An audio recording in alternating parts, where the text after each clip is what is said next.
નમસ્તે વિદ્યાર્થી મિત્રો, એકલવ્ય એકેડમીના યુટ્યુબ પ્લેટફોર્મ ઉપર આપ દરેક વિદ્યાર્થી મિત્રોનું સ્વાગત છે. આપણી જે સિરીઝ ચાલી રહી છે ગુજરાતનો સંપૂર્ણ સાંસ્કૃતિક વારસો, કે જેના અંદર આજે એક નવા ટોપિક સાથે આવ્યા છે. અગાઉના 3 લેક્ચરની અંદર આપણે ગુજરાતના લોકમેળા વિશે હજુ તો વાત કરી છે. બાકીના જે છે ગુજરાતની આદિવાસી સંસ્કૃતિના મેળાઓ તો હજુ ભણવાના બાકી જ છે આપણે, બરાબર. તો આપણો એવો મહત્તમ પ્રયાસ છે કે દરેક વિદ્યાર્થી મિત્રને છે ડીપમાં ને સારું એવું કન્ટેન્ટ આપે. અહીંયા આપણે કોઈ MCQ ડિસ્કશન વાળું કન્ટેન્ટ નથી લઈને આવ્યા, પણ કોર છે કન્ટેન્ટ લઈને આવ્યા છે, ટોપિક વાઇઝ કન્ટેન્ટ લઈને આવ્યા છે, કે જેથી કરીને તમારા માટે છે એક આખો વિષય છે કે જે પરીક્ષાની અંદર ખૂબ મહત્વ ધરાવે છે, અને પરીક્ષાની અંદર પ્રશ્નો તો આપણને ખબર છે હોય જ છે. તો તમારા માટે ખૂબ સરળ બની રહે એવા પ્રયાસથી આપણે આ સિરીઝને છે કન્ટિન્યુ કરીએ છીએ. દરેક સ્ટુડન્ટ્સને છે મારી નમ્ર વિનંતી છે કે તમે છે તમારા જેટલા પણ વિદ્યાર્થી મિત્રો તૈયારી કરી રહ્યા છે એમને છે આ વિડીયો શેર કરો, ચેનલને સબસ્ક્રાઇબ કરી દો, અને સાથે સાથે છે બેલ નોટિફિકેશન તમે છે એ ડન કરીને રાખો, કે જેથી કરીને તમને છે જે પણ લેક્ચર મુકાશે તો એની લિંક તમને ફટાફટ મળશે, એનું અપડેટ તમને ફટાફટ મળશે, કે જેથી કરીને તમારી જે પ્રિપેરેશન છે એક વેમાં ચાલે. કેમ કે એક ટોપિક એક દિવસ ભણો છો, પછી એનું રિવિઝન કરો, યાદ રાખો, એક દિવસ પછી આપણે અગેન છે બીજો લેક્ચર છે એની અંદર આપણે મૂકી દઈશું. તો આ રીતે છે આપણી સિરીઝની પેટર્ન છે ચાલી રહી છે. તો દરેક વિદ્યાર્થી મિત્રો જરૂર ને જરૂર છે તમે શેર કરજો, સાથે સાથે છે નોટ્સ પણ બનાવતા રહેજો, અને કન્ટેન્ટ એવી રીતે લઈને આવ્યા છે કે જેથી કરીને જો તમારે સ્ક્રીનશોટ લેવો છે તો એ પણ તમે સ્ક્રીનશોટ લઈને પણ પછીથી પણ નોટ છે બનાવી શકો છો. જોઈએ આપણે છે આજનો છે આપણો ટોપિક છે ગુજરાતના મહેલો. આપણે છે ગુજરાતના કિલ્લાઓ, ગુજરાતની છે ગુફા સ્થાપત્ય, આ વસ્તુ ભણી. ગુજરાતના કિલ્લાઓ છે આપણે ભણવાના બાકી છે, તો એ આજે આપણે છે ડિસ્કશન કરી લઈશું. કેમ કે છે ગુજરાતના મહેલો છે તો એ ગુજરાતનું છે શિલ્પ સ્થાપત્ય છે એના અંદર માનો એક ટોપિક છે. ત્યારબાદ આપણે છે ગુજરાતના વાવ, કુવા, તળાવ, આ જે સ્થાપત્ય છે એને પણ સાથે સાથે છે ભણવાના છે. દરેક ટોપિકને ડિટેલમાં ચર્ચા કરવાની છે. તો આજનો જે આપણો ટોપિક છે ગુજરાતના મહેલો, એ ગુજરાતના મહેલોથી છે આપણે શરૂઆત કરીએ, બરાબર. કે ગુજરાતની અંદર ઘણા બધા આવા મહેલો આવેલા છે, વિશાળ મહેલો છે, એની વિશેષતા સારી એવી છે, તો એને છે આપણે ભણવા પડે, બરાબર. પછી મહેલો છે તો એક સ્થાપત્ય છે કે જે ઇતિહાસની અંદર બની ગયેલું એક સ્થાપત્ય છે, તો જેના અંદર છે આપણે જોઈ શકીએ કે વર્તમાનમાં આપણે કોઈ ફેરફારો ના કરી શકીએ. હા, એની જાળવણી છે એ કરી શકીએ, અથવા તો એ જે છે હાલના સમયમાં એ મહેલ છે તો એને છે સંગ્રહાલયમાં પરિવર્તિત કરવામાં આવે, યા તો છે આપણે જે છે સરકારી કચેરીઓમાં જે છે પરિવર્તન કરવામાં આવે, યા તો છે એનામાં અંદર છે મ્યુઝિયમ બનાવવામાં આવે. તો આવી બધી માહિતી પણ સાથે સાથે છે આપણે યાદ રાખવી પડે, કેમ કે જે રીતે આપણો પરીક્ષાનો ટ્રેન્ડ છે તો પરીક્ષામાં હવે છે એવું બની પણ શકે કે જે મહેલો છે તો એ મહેલો નીચે છે એના વિશેની જે માહિતી આપેલી હોય ને એના પરથી તમારે છે જવાબ આપવાના થાય, યા તો એવો પ્રશ્ન બને કે મહેલ છે, મહેલની સામે છે એનું સ્થળ આપેલું હોય. તો આવી બધી છે ડિટેલ છે, આ રીતે છે પ્રશ્નની પેટર્નની સાથે સાથે આપણે છે આખું છે ભણવાનું રહેશે. ઓકે, તો આપણે છે શરૂઆત કરીએ. આપણો આજનો છે પહેલો મહેલ છે, પહેલો કયો છે તો કે લક્ષ્મી વિલાસ પેલેસ. જે લક્ષ્મી વિલાસ પેલેસ છે, બરાબર છે. તો એ પેલા તો આપણે જોઈએ કે લક્ષ્મી વિલાસ પેલેસ જે છે કેટલો વિશાળ પેલેસ છે. અહીંયા આપણે જોઈ શકીએ છીએ એની ડિટેલ કે કેટલો વિશાળ પેલેસ છે. આ પેલેસની ગણના છે ગુજરાતના સૌથી મોટા પેલેસ તરીકે કરવામાં આવે છે. આ જે પેલેસ છે એ ગુજરાતનો સૌથી મોટો પેલેસ છે એવી રીતે ગણવામાં આવે છે. અને અહીંયા જોઈ શકીએ કે જે પેલેસ છે ખૂબ જ વિશાળ છે, ખૂબ જ સારી એવી માત્રાના એકરમાં છે બનાવેલું વિશાળ પેલેસ છે, બરાબર. હાલમાં હું તમને વાત કરું તો હાલમાં છે એ જે છે ગાયકવાડ પરિવાર છે, શાહી પરિવાર છે, અહીંયા છે વસવાટ કરે છે. ઓકે, અને ઘણી બધી વિશેષતાઓ છે આના અંદર રહેલી છે. પેલેસને જોતા જ આપણને ખબર પડી જાય કે પેલેસના જે બાંધકામમાં છે તો કે જે છે યુરોપિયન જે છે શૈલી છે, યુરોપિયન શૈલીનો છે પ્રભાવ આપણને છે આના અંદર છે જોવા મળે, કે એનું બાંધકામ છે એ રીતે થયેલું છે. પેલેસની અંદર ખૂબ ઘણી બધી વિન્ડોઝ છે, બરાબર. તો એ શેની લાક્ષણિકતા છે, વિશેષતા છે તો કે યુરોપિયન શૈલીની વિશેષતા છે.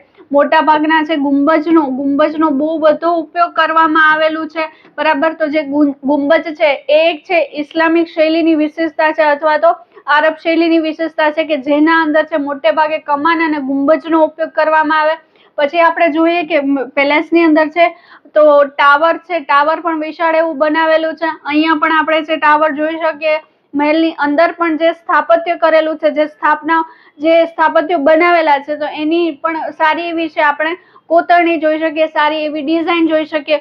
ઓકે, હવે જે છે આપણે બીજી ડિટેલ્સ જોઈએ કે એની અંદર છે આપણે કઈ કઈ ડિટેલ છે યાદ રાખવાની છે. તો પહેલા તો આપણે એનું સ્થળ તો કે ક્યાં આગળ આવેલો છે, લક્ષ્મી વિલાસ પેલેસ છે વડોદરાની અંદર છે આવેલો છે.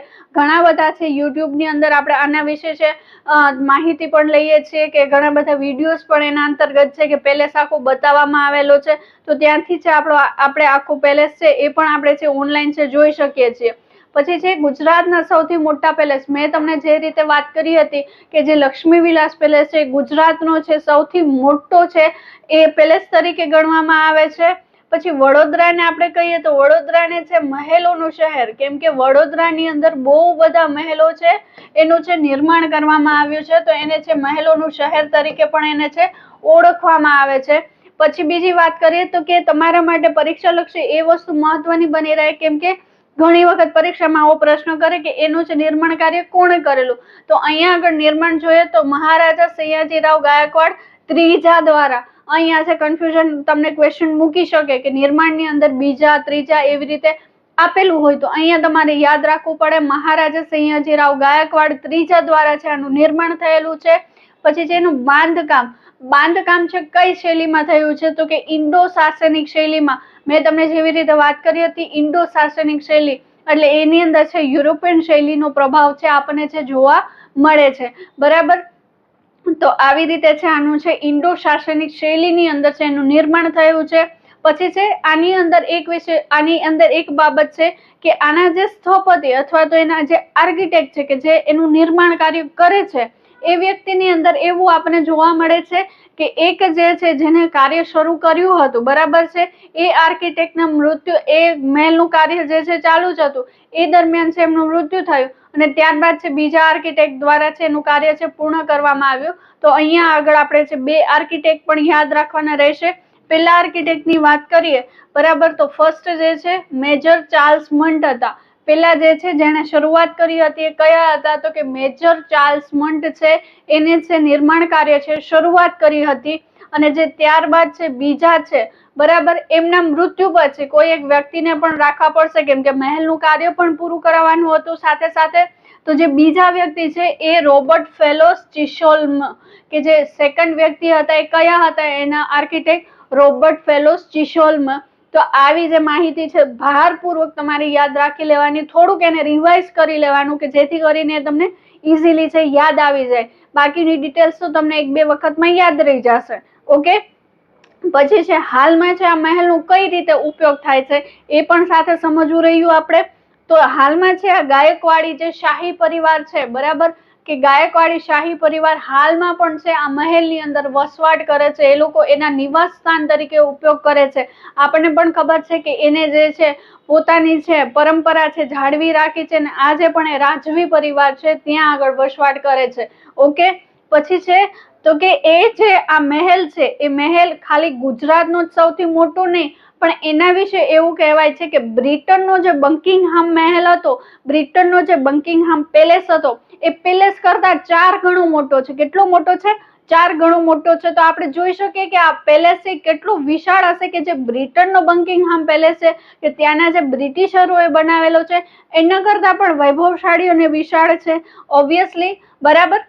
પછી ત્યારબાદ વાત કરીએ તો કે અહીંયા છે આપણને શું જોવા મળે છે તો કે આ મહેલની અંદર જો કદાચ આવું સેન્ટેન્સ મૂકી દે પરીક્ષાની અંદર અને વિધાનવાળા પ્રશ્ન મૂકવા હોય તો જે રાજા રવિ વર્મા પ્રખ્યાત ચિત્રકાર છે, બરાબર, તો એ રાજા રવિ વર્માના જે છે ચિત્રો છે એ પણ આપણને છે મહેલની અંદર જોવા મળે છે. આપણને ખબર જ છે ઓબ્વિયસલી કે જે રાજવી પરિવારો હતા, જે રાજાઓ હતા, તો એ પોતાના દરબારની અંદર છે કલાકારો પણ રાખતા હતા અને જેની અંદર જેની કુશળતા છે, જેની કારીગરી છે, બરાબર. તો આજે રાજા રવિ વર્મા છે તો આપણને બધાને ખબર છે કે પ્રખ્યાત ચિત્રકાર હતા.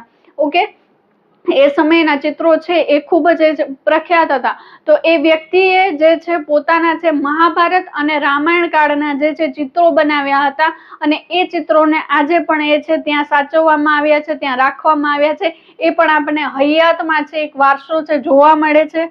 બરાબર. પછી આપણે વાત કરીએ તો કે જે આ લક્ષ્મી વિલાસ પેલેસ છે એ એટલું વિશાળ પેલેસ છે કે એની અંદર પણ જે છે મહત્વના છે એના પરિસરની અંદર સ્થાપત્ય આવેલા છે. તો આપણે જોઈએ કે એના અંદર છે આપણે કઈ વસ્તુ જોવા મળે છે. તો પેલું છે નવલખી વાવ. જો આવું સેન્ટેન્સ આવી જાય કે નવલખી વાવ છે એ લક્ષ્મી વિલાસ પેલેસના છે પરિસરમાં જોવા મળે છે, તો આ વસ્તુ તદ્દન સાચી બને. આ વસ્તુની આપણે માહિતી હોવી જોઈએ. મોતીબાગ પેલેસ, આ પેલેસ ની અંદર પણ કયો પેલેસ જોવા મળે છે? મોતીબાગ પેલેસ. એના જ પરિસરમાં, બરાબર છે, લક્ષ્મી વિલાસ પેલેસ ના જ પરિસરની અંદર આપણને જે છે મોતીબાગ પેલેસ જોવા મળે છે. પછી આપણને આના અંદર એક સંગ્રહાલય પણ જોવા મળે છે. કયું સંગ્રહાલય? તો કે મહારાજા છે ફતેહસિંહ રાવ સંગ્રહાલય. એ પણ છે મોતીશાહી લક્ષ્મી વિલાસ પેલેસ છે એના છે પરિસરની અંદર જોવા મળે છે. તો આપણને આ માહિતી જોઈને આપણને ખબર પડે કે જે છે મહેલની કેટલી વિશેષતા છે, કેટલી બાબતો છે એના સાથે આવેલી છે. આપણે દરેક મહત્વની બાબતો છે એના આગળ ભણી. આગળ આપણે જોઈએ તો દરેક પેલેસ જ્યારે સ્થાપત્ય ભણો તો ખાસ એ વસ્તુ ધ્યાનમાં રાખજો, કઈ જગ્યાએ આવેલો છે, કોના દ્વારા બંધાવવામાં આવેલો છે. દરેક ટોપિકની પોતાની આગવી વિશેષતા છે. તો એ કઈ પેટર્નમાં પૂછાય છે એ અનુકૂળ છે આપણે એની ડિટેલ છે યાદ રાખવી પડે. જેવી રીતે મેં તમને કીધું હતું કે મેળાની અંદર તમારે શું યાદ રાખવાનું, તો કઈ જગ્યાએ ભરાય છે અને તિથિ કઈ છે.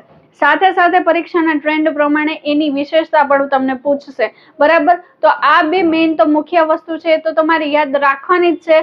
સાથે સાથે એની અંદર જે ડિટેલ છે કે જે પરીક્ષા લક્ષી છે એને પણ તમારે યાદ રાખવી જરૂરી બને. ઓકે, જોઈએ આગળ આપણે. તો બીજો છે મોતીશાહી મહેલ. બીજો કયો છે? મોતીશાહી મહેલ. મોતીશાહી મહેલ નામથી જ આપણને ખબર પડી જાય કે આ છે પ્રચલનમાં છે ને આપણે ક્યાંક ને ક્યાંક કદાચ સાંભળેલું પણ હોય કે ક્યાં આગળ, તો કે અમદાવાદમાં. ક્યાં આગળ છે? અમદાવાદના શાહીબાગ વિસ્તારની અંદર મોતીશાહી મહેલ છે. અહીંયા શાહી શબ્દથી કનેક્ટ કરી લેવાનું. જો કદાચ આપણને યાદ ના રહેતું હોય તો શાહી શબ્દથી શાહીબાગ વિસ્તાર. બરાબર. તો અમદાવાદના શાહીબાગ વિસ્તારમાં આવેલો છે મોતીશાહી મહેલ. હાલમાં છે મહેલને છે સરદાર વલ્લભભાઈ પટેલ રાષ્ટ્રીય સ્મારકની અંદર છે એ પરિવર્તિત કરવામાં આવ્યો છે. એના સિવાય છે એવું કહેવાય છે કે જે છે રવિન્દ્રનાથ ટાગોર, તો એને આ મહેલની અંદર છે 6 મહિના સુધી એને વસવાટ કરેલો હતો. ત્યાં પોતે લેખન, અધ્યયન, વાંચન આ વસ્તુઓ પણ કરી હતી. તો એનો પણ એક ખંડ છે ત્યાં આગળ આવેલો છે. ઓકે, જોઈએ બીજી ડિટેલ. તો પહેલી વસ્તુ તો આપણે જોઈ કે ક્યાં આગળ, તો કે અમદાવાદની અંદર આવેલો છે. એનું બાંધકામ છે એ કોણે કર્યું હતું?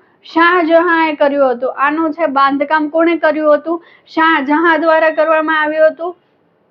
અને એના સ્થપતિ અથવા તો એના આર્કિટેક્ટ આપણે છે કોને કન્સિડર કરવામાં? પહેલામાં 2 આર્કિટેક્ટ જોયા. અહીંયા છે કોણ હશે? તો કે બ્રિટિશ ઇજનેર વિલિયમ્સે શું કર્યું હતું કે એને છે આ મહેલને બગીચાઓનો નવો ઓપ આપ્યો હતો. અહીંયા છે આર્કિટેક્ટ તરીકે નહીં, પણ એવું કહી શકીએ કે આ જે મહેલ બની ગયો, મહેલ બન્યા પછી જયારે એનું જે છે બ્રિટિશનું જે છે શાસન હતું, તો એ સમયે શું કર્યું કે આ મહેલને છે એની આસપાસ જે છે આપણે જયારે તમે મધ્યકાલીન જે છે મધ્યકાલીન જે સ્થાપત્ય કળા ભણો તો એના અંદર છે આવશે તમને ભણવાની અંદર કે મધ્યકાલીન જે સ્થાપત્ય કળા છે તો એમાં જે મુઘલકાલીન સ્થાપત્યની અંદર ચારબાગ શૈલીનો પણ વિકાસ થયેલો જોવા મળે. તો એવી જ રીતે છે અહીંયા છે આ વિલિયમ્સ દ્વારા છે એની આજુબાજુ છે બગીચાઓનો નવો ઓપ આપવામાં આવ્યો હતો કે વધારે એને છે આકર્ષક બનાવવામાં આવ્યો હતો. પછી વાત કરી કે ટાગોર સ્મૃતિખંડ. શું કામ ટાગોર સ્મૃતિખંડ અહીંયા છે? મેં તમને વાત કરી હતી કે રવિન્દ્રનાથ ટાગોરે અહીંયા આગળ છે 6 મહિના છે રહ્યા હતા, વસવાટ કર્યો હતો. અહીંયા આગળ એને છે અધ્યયન, વાંચન, લેખન આવી દરેક પ્રવૃત્તિઓ છે સાથે સાથે કરી હતી. એટલા માટે એ જે છે ટાગોર સ્મૃતિખંડ પણ અહીંયા છે મોતીશાહી મહેલની અંદર છે આપણને જોવા મળે છે. પછી વાત કરીએ કે અહીંયા છે 1975 ની અંદર આને છે સરદાર વલ્લભભાઈ પટેલ સ્મૃતિખંડની રાષ્ટ્રીય સ્મારકની અંદર પરિવર્તિત કરવામાં આવ્યું હતું. તો સરદાર વલ્લભભાઈ પટેલ રાષ્ટ્રીય સ્મારકની અંદર પરિવર્તિત કરવામાં આવ્યું હતું. પણ જો એવું પૂછાઈ જાય કે એ સમયે મુખ્યમંત્રી કોણ હતા અને કોના દ્વારા કરવામાં આવેલું હતું, તો અહીંયા છે આપણે યાદ રાખવું પડે કે જે બાબુભાઈ જશભાઈ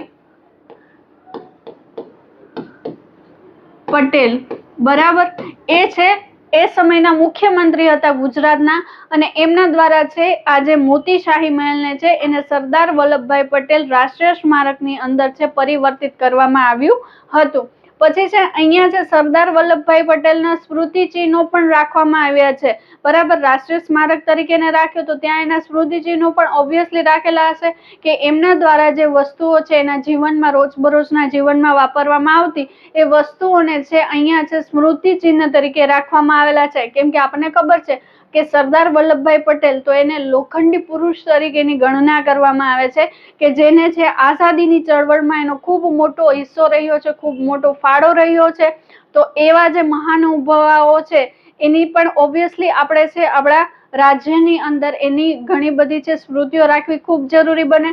તો એના છે પગરખા કે જે પગરખા ઉપયોગ કરતા લોખંડની એમની છે પેટી, બરાબર, એલ્યુમિનિયમના છે 2 લોટા, પછી એમનું જે ધોતિયું છે રોજબરોજના પહેરવેશનું, એના જીવન પ્રસંગની જે તસવીરો કે જ્યારે છે એના જીવન પ્રસંગની અંદર જે ચળવળો કરતા, સાથે સાથે જે છે એને કોઈ બી સમિતિમાં અધ્યક્ષ રહેતા, તો આવી બધી છે એના જીવનની જે પ્રસંગની જે તસવીરો હતી એ બધી વસ્તુઓ પણ છે એ જે છે સંગ્રહાલયની અંદર રાખવામાં આવેલી છે, સ્મારકની અંદર રાખવામાં આવેલી છે. અહીંયા આપણે જોઈ શકીએ કે જે મહેલ છે તો એના જ પ્રાંગણમાં છે અહીંયા છે એમનું જે પૂતળું છે, સ્ટેચ્યુ છે, ઉપરનો ભાગ છે એ બનાવવામાં આવ્યો અને જે છે એનું નેશનલ મ્યુઝિયમ તરીકે એને રાખવામાં આવ્યું છે, બરાબર. તો આ મોતીશાહી મહેલ વિશે છે ડિટેલ થઈ કે જે આપણે ભણી, આ મહત્વની દરેક ડિટેલની આપણે અહીંયા આગળ છે ચર્ચા કરી. પછી છે ત્યારબાદ વાત કરીએ તો પ્રાગ મહેલ, ત્રીજો જે મહેલ છે કયો છે? પ્રાગ મહેલ. ને પ્રાગ મહેલ ક્યાં આગળ આવેલો છે? તો કે ભુજની અંદર. પ્રાગ મહેલ ક્યાં આવશે? ભુજની અંદર, બરાબર છે. પછી છે પ્રાગ મહેલ. તો પ્રાગ મહેલ જે છે તો એની છે આપણે શૈલી જોઈએ અહીંયા છે તો એ ઇન્ડો ગોથિક શૈલી, ઇટાલિયન ગોથિક શૈલી. ઇટાલિયન ગોથિક શૈલી એટલે એવી શૈલી કે જેની અંદર છે તમે જોશો તો ઉપરના ભાગે છે ત્રિકોણાકાર છે સ્વરૂપે ગુંબજ. આપણે ગુંબજ જોતા તો કેવા ગોળ ગુંબજ હતા, તો અહીંયા છે ગુંબજ પ્રકારનું જે છે ત્રિકોણાકારે છે એ દિવાલોને મજબૂતાઈ આપવા માટે ને એની ડિઝાઇનિંગ માટે છે એ લોકોએ ઇટાલિયન ગોથિક શૈલીનો છે ઉપયોગ કરેલો છે. અને સાથે સાથે કહી શકીએ કે જે ઇટાલિયન ગોથિક શૈલી, તો જે ઇટલીનું જે રોમ છે, રોમ શહેર, બરાબર, રોમ શહેરના જે છે તમે સ્થાપત્ય જોશો તો એ પણ આ જ પ્રકારના હશે, આવા જ એના બાંધકામ થયેલા હશે. તો એ પ્રમાણે છે કોનું જે છે બાંધકામ કરવામાં આવ્યું છે પ્રાગ મહેલ કે જે ભુજની અંદર આવેલો છે. પછી છે વાત કરીએ સૌથી પહેલી વાત તો આપણે સ્થળ વિશે વાત થઈ, ભુજમાં આવેલો છે ઓબ્વિયસલી, બરાબર. બીજી વાત કઈ થઈ? બાંધકામ. તો બાંધકામ છે રાવ પ્રાગમલજી બીજા કે જે એનું બાંધકામ કોણે છે એ શરૂ કર્યું, કોના સમયમાં શરૂ થયું હતું? રાવ પ્રાગમલજી બીજાના સમયમાં એમના દ્વારા શરૂ કરવામાં આવેલું. કઈ સાલમાં? 1831માં. પણ છે ક્યારે પૂરું થયું? તો કે આ મહેલનું કાર્ય છે ખેંગારજી ત્રીજાના સમયમાં છે પૂર્ણ કરવામાં આવ્યું હતું, કે જે ખેંગારજી ત્રીજા છે એના સમયમાં આ જે છે પ્રાગ મહેલ છે એનું બાંધકામ છે પૂર્ણ કરવામાં આવ્યું. શૈલી જોઈએ આપણે કે ઇટાલિયન ગોથિક શૈલી કે જે છે કહીએ કે એ વિદેશી શૈલી છે, તો એનો પ્રભાવ છે અહીંયા જોવા મળે છે. એ શૈલીની અંદર છે મહેલ છે બનેલો છે, બરાબર. પછી છે અહીંયા એના આર્કિટેક્ટની વાત કરીએ કે જેવી રીતે આપણે છે પહેલામાં જોયું હતું લક્ષ્મી વિલાસ પેલેસની અંદર એના આર્કિટેક્ટ જોયા હતા, એવી જ રીતે અહીંયા છે પ્રાગ મહેલ છે. તો પ્રાગ મહેલના આર્કિટેક્ટ કોણ છે? તો કે એના આર્કિટેક્ટ છે કર્નલ હેનરી સેન્ટ વિલ્કિન્સ, કે જે કર્નલ હેનરી સેન્ટ વિલ્કિન્સ છે એના છે આર્કિટેક્ટ છે. અહીંયા શા માટે આપણે આર્કિટેક્ટ પણ સાથે સાથે લીધા છે? કેમ કે ઘણી વખત જો એને ટફ ક્વેશ્ચન કરવો છે, થોડુંક ટફ સેન્ટેન્સ એના અંદર મૂકવું છે, તો આવો પ્રશ્ન પણ એ કરી શકે. તો આ બાબત પણ તમારે સાથે સાથે છે યાદ રાખવી ખૂબ જરૂરી બને, બરાબર. પછી જોઈએ કે એનું કોતરકામ, તો એનું કોતરકામ છે કેવી રીતે થયેલું છે, તો એનું જે કોતરકામ છે, કોતરકામ એટલે કે જે મહેલ છે એની અંદર કઈ કઈ કોતરણીઓ કરવામાં આવેલી છે, અથવા તો એવા કેવા વિશેષ સ્થાપત્ય બનાવવામાં આવેલા છે કે જેથી કરીને એની અંદર એક વિશેષતા છે એને પ્રદાન કરે. તો એમાં છે કોર્નિથિયન થાંભલા, કે જે આપણે ખબર છે કે ઇટાલિયન ગોથિક શૈલીની અંદર બનેલું છે, તો જે પાશ્ચાત્ય જે શૈલી હશે એ પ્રમાણેનું છે એની અંદર સ્ટ્રક્ચર હશે, તો ત્યાં આગળ કોર્નિથિયન થાંભલા, બરાબર. પછી યુરોપિયન વનસ્પતિ, તો કે જે પાશ્ચાત્ય વિદેશની જે વનસ્પતિઓ હશે તો એ વનસ્પતિઓના છોડનું છે આકૃતિ આપેલી હશે, એનું નકશીકામ કરેલું હશે. પછી જે પશુઓનું નકશીકામ, તો કે જે પશુઓ છે, બરાબર, એનિમલ્સ છે, તો એનું પણ છે નકશીકામ કરેલું છે. આની દિવાલો ઉપર કરેલું હશે, એના મિનારા ઉપર કરેલું હોય, એના થાંભલાઓ ઉપર કરેલું હોય, અથવા તો એના જે ગેટ છે એના ઉપર કરેલું હોય. તો અલગ અલગ જે છે એના સ્થાપત્યના અલગ અલગ ભાગો છે એની અંદર છે આપણને આવી કોતરણી કામ છે આપણને જોવા મળે, કે જે એની એક વિશેષતા આપણે છે કહી શકીએ. પછી છે અહીંયા એક છે 45 અહીંયા આગળ છે એક 45 ફૂટ ઊંચો ટાવર છે આવેલો છે, બરાબર. કે આ જે છે આવું સેન્ટેન્સ પણ એને જો પૂછવું હોય ને તો તમને પૂછી શકે કે જે છે 45 ફૂટ ઊંચો ટાવર છે કયા મહેલમાં આવેલો છે. આપણને ખબર હોવી જોઈએ, પ્રાગ મહેલ ભુજની અંદર, પ્રાગ મહેલ ભુજની અંદર આવેલો છે, એની અંદર 45 ફૂટ ઊંચો ટાવર છે આવેલો છે. બીજી વસ્તુ તમને એ વિશેષતા કહી દઉં કે શા માટે છે એને 45 ફૂટ ઊંચો ટાવર બનાવેલો છે, કેમ કે જે છે 45 ફૂટ ઊંચો ટાવર છે એના ઉપરથી આખું છે તમે ભુજ શહેર છે એને જોઈ શકો, બરાબર. આ મહેલની અંદર એને જે છે ટાવર બનાવેલો હતો, તો કે એ 45 ફૂટ ઊંચા ટાવર ઉપરથી તમે આખું ભુજ શહેર છે એ નિહાળી શકો, એ જોઈ શકો, એ એની વિશેષતા છે. તો આપણે છે પ્રાગ મહેલ વિશે ચર્ચા કરી. પ્રાગ મહેલ વિશે જે છે આટલી બાબતો આપણે ભણવાની થાય, બરાબર. ત્યારબાદ છે આપણે વાત કરીએ આઈના મહેલ, બરાબર. આઈના મહેલ આપણને બધાને જ ખબર છે, આઈના મહેલ છે ભુજની અંદર આવેલો છે. દરેક વિદ્યાર્થી મિત્રો જે કોઈ પણ તૈયારી કરે છે દરેક વ્યક્તિને આ સામાન્ય બાબતની ખબર હશે કે ભુજની અંદર આવેલું છે, બરાબર. પણ એના સિવાયની પણ એની મહત્વની છે આપણે બાબતો જોઈએ તો જે આઈના મહેલ છે એનું છે બાંધકામ કોણે કર્યું હતું? કચ્છના રાવ લખપતસિંહજીએ. કોના દ્વારા? કચ્છના જે રાવ હતા લખપતસિંહજી, એટલે કે લખપતસિંહજીનો સમય હતો જ્યારે એ રાજા તરીકે હતા, એ સમયની અંદર છે આઈના મહેલ છે એનું કાર્ય છે કરવામાં આવ્યું હતું, અથવા તો એના દ્વારા છે બાંધવામાં આવ્યો હતો, બરાબર. પછી છે એના મુખ્ય સ્થપતિ કે એના આર્કિટેક્ટ તરીકે પણ તમે કહી શકો કે કોણ હતા? રામસિંહ માલમ. પરીક્ષાની અંદર અનેકો વાર આ પ્રશ્ન છે પૂછાયેલો છે.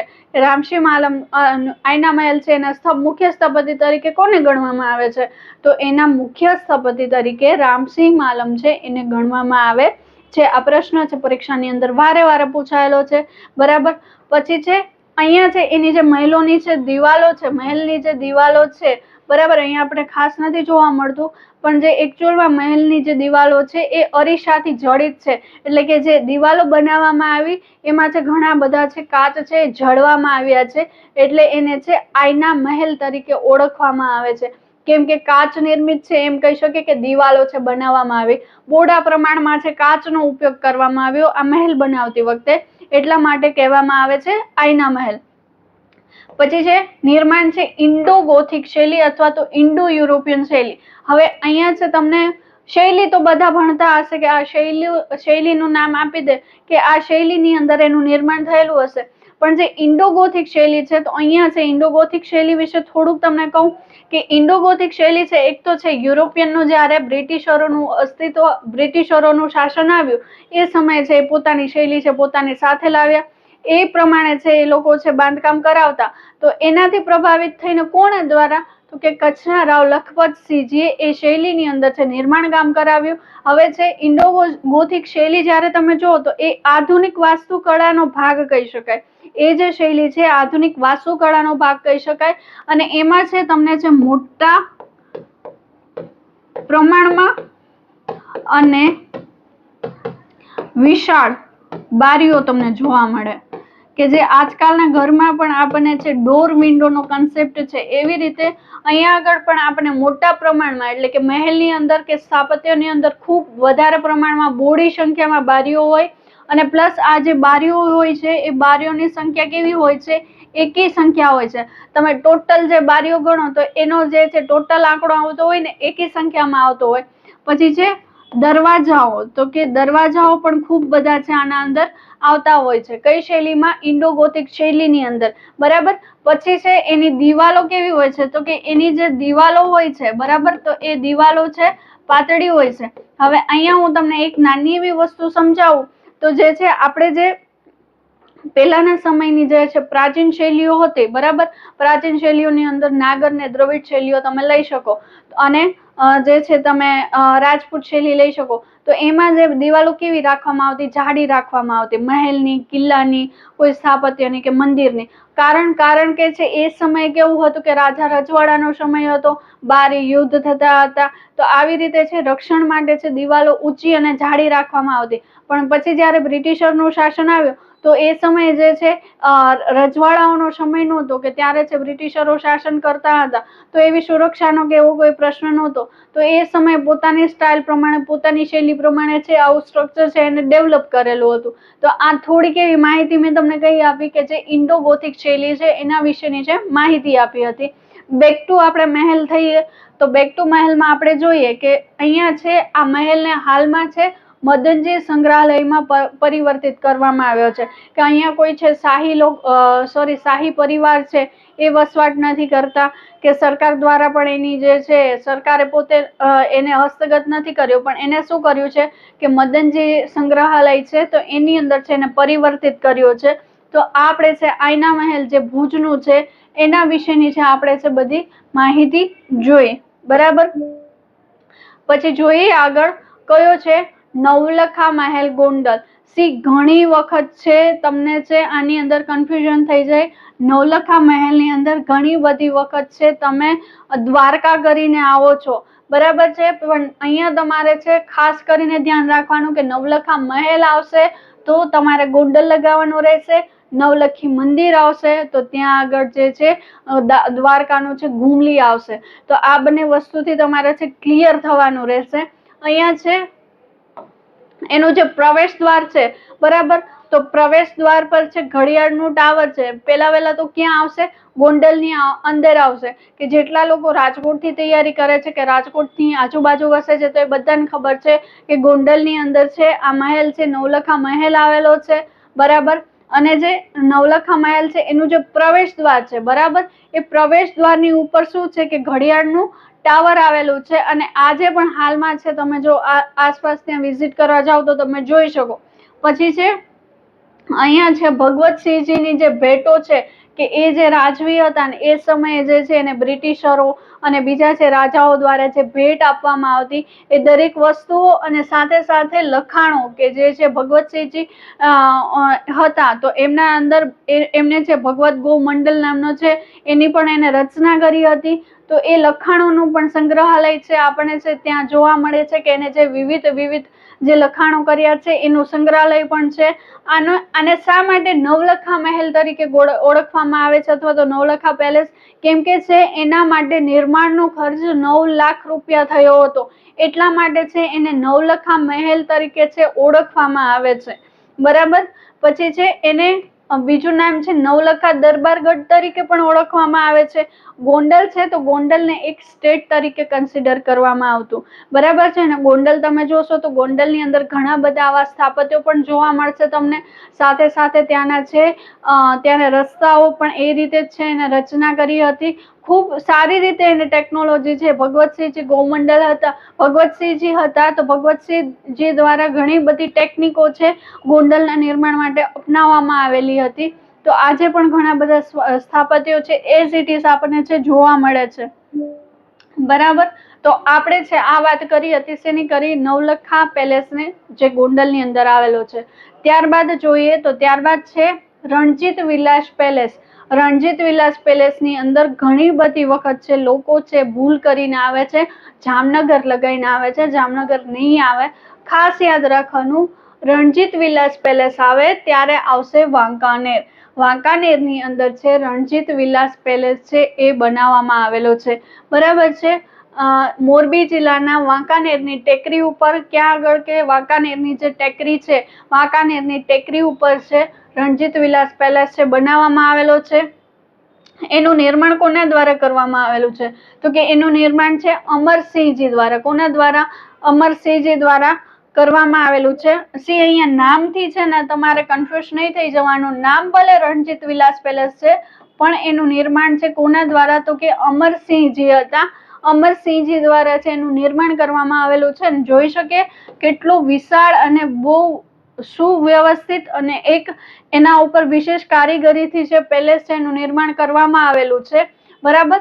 પણ આનું છે નામ છે શું કામ એને રણજીત વિલાસ રાખેલું છે? તો અહીંયા છે આપણને રીઝન પણ આપેલું છે કે એમના જે મિત્ર હતા, પરમ મિત્ર હતા, એમના નામ ઉપરથી છે એને રણજીત વિલાસ પેલેસ આપેલું છે.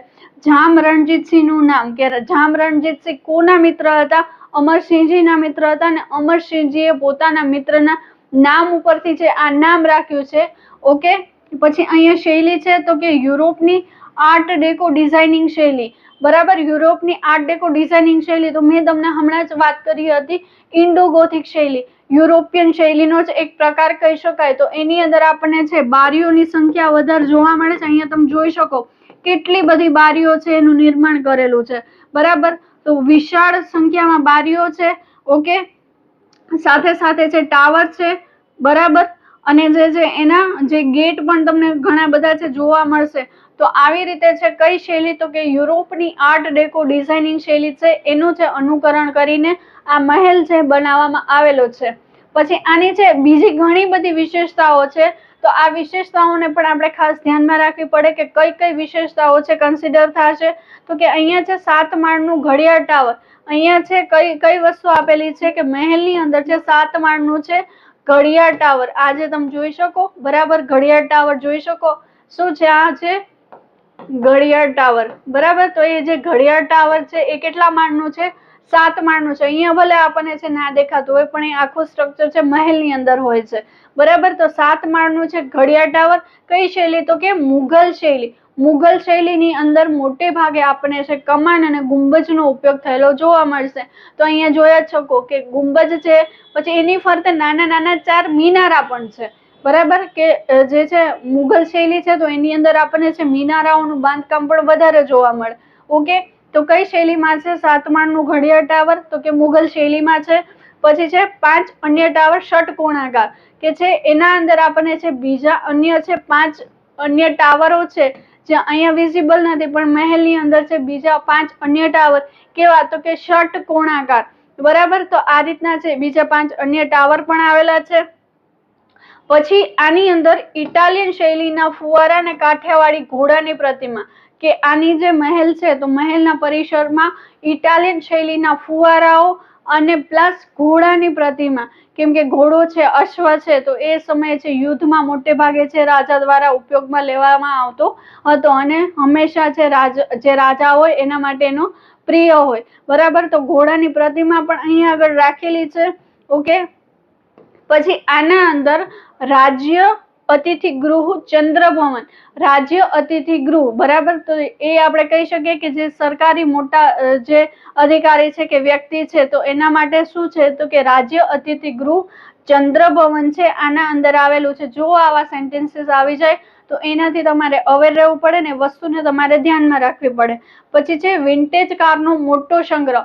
તો એવું કહેવાય કે અહીંયા જે વિન્ટેજ કારો છે, બરાબર છે, જે જૂના સમયની કારો હતી, બરાબર, તો એને આપણે કેવી કાર કહીએ છીએ? કે વિન્ટેજ કાર. તો એ વિન્ટેજ કાર છે એનો સંગ્રહ પણ ક્યાં આગળ આવેલો છે? તો કે રણજીત વિલાસ પેલેસ વાંકાનેરની અંદર છે એનો સંગ્રહ પણ આપણને જોવા મળે છે. બરાબર. ત્યારબાદ છે આપણે વાત કરીએ તો 7મો છે વિજય વિલાસ પેલેસ. કયો છે? વિજય વિલાસ પેલેસ માંડવીની અંદર છે આ પેલેસ છે આવેલો છે. એની ઇમેજ છે બંને છે એની ઇમેજ છે આપણે જોઈ શકીએ. એક ફ્રન્ટ સાઈડ થી ઇમેજ લીધેલી છે, એક સાઈડ થી ઇમેજ લીધી છે કે છે આ પેલેસ છે વિજય વિલાસ પેલેસ છે કેવો દેખાય છે. અહીંયા ખૂબ સારી રીતે છે એને બતાવવામાં આવ્યો છે. એની આખી ઇમેજ સારી રીતે જે છે આપણે અહીંયા લીધેલી છે. તો વિજય વિલાસ પેલેસ માંડવી ખાતે, બરાબર, આપણને બધાને ખબર છે કે વિજય વિલાસ પેલેસ છે માંડવી ખાતે આવેલો છે. ક્યાં આગળ? તો કે ઓબ્વિયસલી કચ્છ જિલ્લાના માંડવીના દરિયાકાંઠે રૂકમાવતી નદીના કિનારે. અહીંયા એવો પ્રશ્ન પણ તમને થાય કે મેમ તમે તો એવું કહો છો કે કચ્છ જિલ્લાનો જે માંડવી છે એનો દરિયા કિનારો અને પાછું તમે એવું કહો છો કે રૂકમાવતી નદીના કિનારે, તો ઓબ્વિયસલી આપણે જે છે સ્ટુડન્ટ્સ આપણે એવું જોતા હોય કે કોઈ પણ નદી છે તો કોઈ પણ નદી છે પોતાનો અંત છે ક્યાં કરે, ઓબ્વિયસલી છે દરિયાની અંદર કરતી હોય. તો કચ્છનો જે દરિયા કિનારો છે તો ત્યાંની જે નદીઓ હશે એ ત્યાં જ પોતાનો અંત કરશે.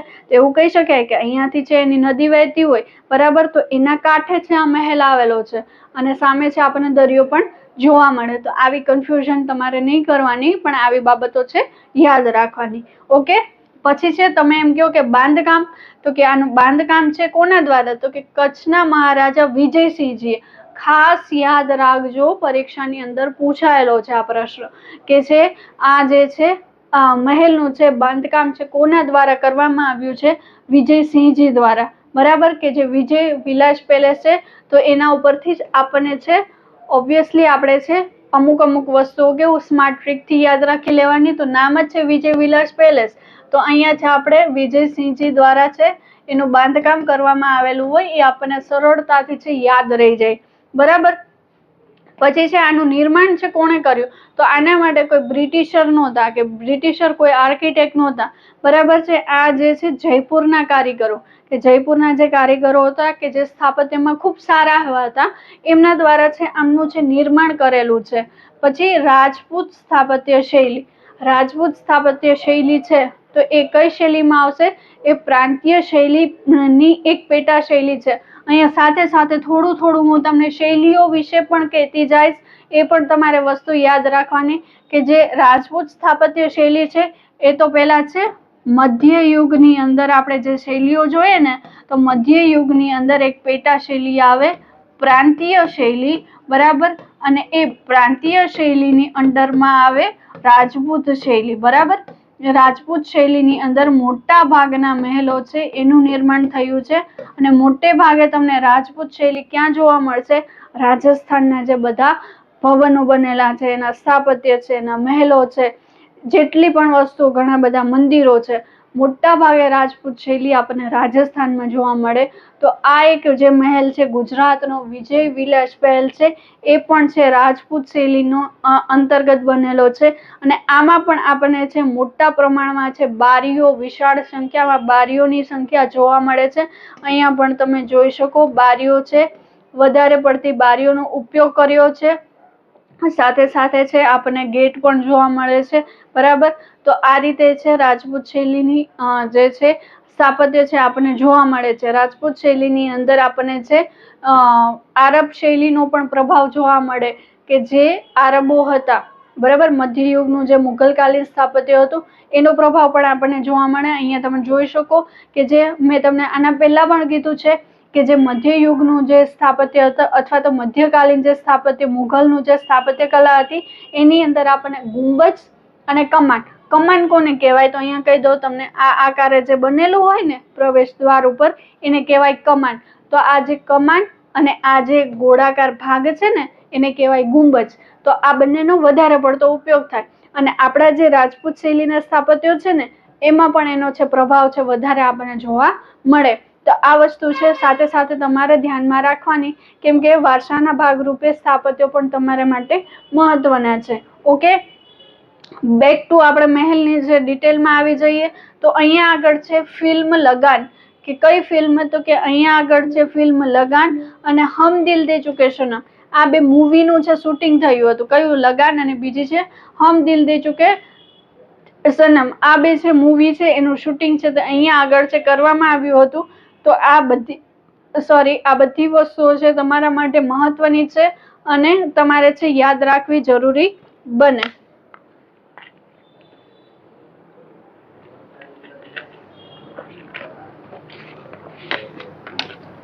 ત્યારબાદ છે આપણે નેક્સ્ટ વાત કરીએ તો આ જો તમારે છે એક્સ્ટ્રા કઈ નોટ્સ ન કરવી હોય તો સાથે સાથે તમે સ્ક્રીનશોટ પણ લઈ શકો. ઓકે, પછી છે આપણે વાત કરીએ કુસુમ વિલાસ પેલેસ. કયો પેલેસ? કુસુમ વિલાસ પેલેસ, છોટા ઉદેપુર. કઈ જગ્યાએ? છોટા ઉદેપુર ખાતે આવેલું છે કુસુમ વિલાસ પેલેસ. અહીંયા સરસ એવું ચિત્ર છે એનું આપેલું છે કુસુમ વિલાસ પેલેસ નું, બરાબર. અને છે યુરોપિયન સ્થાપત્ય કળા, તો વિશાળ સંખ્યામાં બારીઓ જોવા મળે છે, સરસ એવી કોતરણી કરવામાં આવેલી છે અને અહીંયા છે ફર્સ્ટ, સેકન્ડ, થર્ડ, ફોર્થ એવી રીતે ફ્લોર વાઇઝ છે ટાવર પણ બનાવવામાં આવેલા છે. ઓકે, જોઈએ તો છે એ છે એના નિર્માણ કરતા કોણ હતા, કે કયા આર્કિટેક્ટ એને બનાવેલું હતું, તો કે મુંબઈના આર્કિટેક્ટ ભટકર એન્ડ ભટકર દ્વારા. જો આવો પ્રશ્ન પૂછાઈ જાય ખાસ યાદ રાખવું પડે કે ભટકર એન્ડ ભટકર દ્વારા છે કુસુમ વિલાસ પેલેસ છે એનું નિર્માણ છે કરવામાં આવેલું હતું. પછી તો કે છોટાઉદેપુરના રાજવી પરિવારના નિવાસ માટે. શા માટે, તો કે છોટાઉદેપુરમાં જે રાજવી પરિવાર જે હતો એના નિવાસ માટે જે છે આ મહેલ છે બનાવવામાં આવેલો હતો. અને એની અંદર છે યુરોપિયન સ્થાપત્ય કળા ઓબ્વિયસલી આપણને દેખાય છે એ પ્રમાણે છે એ સ્થાપત્ય કળાનો યુઝ છે અહીંયા આગળ કરવામાં આવેલો છે. ઓકે, વધીએ આગળ. ડન છે. જો તમને છે માહિતી સારી લાગતી હોય તો તમે વિડીયોને છે સાથે સાથે લાઈક પણ કરી દેજો. ઓકે, કેમ કે આપણે અહીંયા છે દરેક ડિટેલને છે સાથે લઈને ચાલશું ને મેક્સિમમ એવી ટ્રાય કરીશું કે આપણે છે કવર અપ કરી શકીએ. પછી છે નજરબાગ પેલેસ. કયો છે નજરબાગ પેલેસ? અગેન ક્યાં આવ્યો? વડોદરામાં. લક્ષ્મી વિલાસ પેલેસ પણ જોયો હતો આપણે, ત્યાં આગળ આવેલો છે. બરાબર, તો બીજો એવો છે નજરબાગ પેલેસ વડોદરાની અંદર. અહીંયા છે પેલો હતો જે લક્ષ્મી વિલાસ પેલેસ તો મહારાજા સયાજીરાવ ગાયકવાડ ત્રીજા. બરાબર, યાદ રાખજો, લક્ષ્મી વિલાસ પેલેસ મહારાજા સયાજીરાવ ગાયકવાડ ત્રીજા દ્વારા. અને જે આ નજરબાગ પેલેસ છે તો એ નજરબાગ પેલેસ છે વડોદરાના મહારાજા મલ્હારરાવ ગાયકવાડ. કોના દ્વારા? મલ્હારરાવ ગાયકવાડ દ્વારા. આ વસ્તુ ખાસ યાદ રાખવાની, કન્ફ્યુઝન ના થાય. બરાબર, તો નજરબાગ પેલેસ છે મલ્હારરાવ ગાયકવાડ દ્વારા છે બનાવવામાં આવેલો હતો. અને એક શાહી પરિવારનું જૂનું નિવાસ સ્થાન હતું, કે જે પુરાણું નિવાસ સ્થાન કહી શકે તો જૂનું છે એનું નિવાસ સ્થાન હતું. બરાબર, કયું હતું? તો કે નજરબાગ પેલેસ. ઓકે, પછી છે આપણે ત્યારબાદ વાત કરીએ તો કયું છે? મક્કરપુરા પેલેસ વડોદરા. વડોદરાનો ત્રીજો જે છે પેલેસ છે તો કયો છે? મક્કરપુરા પેલેસ છે. ક્યાં ખાતે? વડોદરા ખાતે. ખંડેરાવ ગાયકવાડ દ્વારા. કોના દ્વારા એનું નિર્માણ કરેલું છે? ખંડેરાવ ગાયકવાડ દ્વારા એનું નિર્માણ છે કરવામાં આવેલું છે. ઓકે, આ વસ્તુ છે આપણે યાદ રાખવાની. પછી છે એનો જીર્ણોદ્ધાર કોણે કરેલો? અહીંયા નિર્માણ તો આપી દીધેલું. બરાબર, ઘણા મહેલની અંદર છે એના પછીના જે રાજાઓ હોય એના દ્વારા છે મહેલ જો જર્જરિત હાલતમાં હોય કે એની અંદર છે એને જરૂર જણાય તો એનો જીર્ણોદ્ધાર પણ કરે. ઓકે, તો અહીંયા છે નિર્માણ કોણે કર્યું? તો નિર્માણ છે ખંડેરાવ ગાયકવાડ દ્વારા નિર્માણ કરવામાં આવેલું. પણ એનો જીર્ણોદ્ધાર કોણે કર્યો? સયાજીરાવ ગાયકવાડ ત્રીજા. સયાજીરાવ ગાયકવાડ ત્રીજાએ કોનું નિર્માણ બીજું કર્યું હતું? કયા પેલેસનું? તો કે લક્ષ્મી વિલાસ પેલેસ જે છે એનું પણ નિર્માણ કર્યું હતું. બરાબર, અને છે જીર્ણોદ્ધાર કોનો કર્યો હતો? તો કે મક્કરપુરા પેલેસ વડોદરા. એનો જીર્ણોદ્ધાર પણ અને ગાયકવાડ ત્રીજાએ કરેલો છે. આ બાબત છે ક્લિયર કટ ખાસ ધ્યાનમાં રાખવાની રહેશે. પછી અહીંયા આગળ છે ઇટાલિયન શૈલીનો પ્રભાવ જોવા મળે. બરાબર, તો આપણને ખબર જ છે કે વધારે પડતી વિશાળ બારીઓની સંખ્યા, દિવાલો છે પાતળી. ઓકે, અને કોતરણી ઝીણી ઝીણી ડિઝાઇન છે. આ બધી વસ્તુઓ છે આપણને ઇટાલિયન શૈલીનો પ્રભાવ છે પાશ્ચાત્ય શૈલીનો જોવા મળે છે. પછી હાલમાં છે આનો ઉપયોગ કઈ રીતે થાય છે? તો કે હાલમાં છે ભારતીય વાયુસેનાના અધિકારીઓ માટે તાલીમ સ્થળ, કે જે ભારતની જે છે વાયુસેના છે બરાબર, તો એના જે અધિકારીઓ છે એની ટ્રેનિંગ માટે છે આનો જે ઉપયોગ કરવામાં આવે છે. કોનો? તો કે મક્કરપુરા પેલેસ છે વડોદરા ખાતે આવેલો છે એનો ઉપયોગ એઝ એ ટ્રેનિંગ સેન્ટર તરીકે કરવામાં આવે છે. તો આ ડિટેલ પણ ખાસ તમારે છે યાદ રાખવી જરૂરી બને. ઓકે, ત્યારબાદ છે આપણે કન્ટિન્યુ કરીએ, આગળ વધીએ. તો ત્યારબાદ જ્યાં જ્યાં છે ડિટેલ્સ મહત્વની છે, જ્યાં જ્યાં જેના સાથે જોડાયેલી છે એ દરેક ડિટેલ છે આપણે કવર અપ કરવાની ટ્રાય કરીએ છીએ. પણ ખાસ તો સ્ટુડન્ટ્સ તમે એટલું ધ્યાન રાખજો કે દરેકના છે સ્થળ અને એના નિર્માણ કરતા કોણ છે, અને સાથે જો એનો જીર્ણોદ્ધાર કોઈએ કરેલો હોય તો આ વસ્તુ તો ખાસ આપણને છે ખબર હોવી જ જોઈએ, યાદ રાખવાની જરૂરી બને. ઓકે, વધીએ આગળ. તો દોલત નિવાસ પેલેસ. દોલત નિવાસ પેલેસ હિંમતનગર. હિંમતનગર ક્યાં? SK સાબરકાંઠા. બરાબર, સાબરકાંઠા આગળ જે છે આ આવેલું છે દોલત નિવાસ પેલેસ હિંમતનગર સાબરકાંઠાનું. ઓકે, આનું છે નિર્માણ જોઈએ તો આનું નિર્માણ છે માનસિંહજી દ્વારા. કોના દ્વારા? મહારાજા માનસિંહજી દ્વારા છે કરવામાં આવેલું હતું. કોનું? તો કે દૌલત નિવાસ પેલેસ નું નિર્માણ કાર્ય કોના દ્વારા? તો કે મહારાજા માનસિંહજી દ્વારા છે કરવામાં આવેલું હતું. તો એવું કહી શકીએ કે હિંમતનગરમાં જે તે સમયે માનસિંહજી નું શાસન હશે, બરાબર, ત્યાં છે રાજ કરતા હશે, તો એમના દ્વારા છે એમનું છે નિર્માણ કાર્ય છે કરવામાં આવેલું હશે. પછી એને શા માટે દૌલત નિવાસ નામ રાખ્યું? તો કે પોતાના જે પિતા હતા, પોતાના પિતાની યાદમાં છે એને જે છે નામ દૌલત નિવાસ છે રાખવામાં આવેલું છે. તો આ માહિતી હતી આપણે દૌલત નિવાસ પેલેસ હિંમતનગર સાબરકાંઠા વિશેની, બરાબર.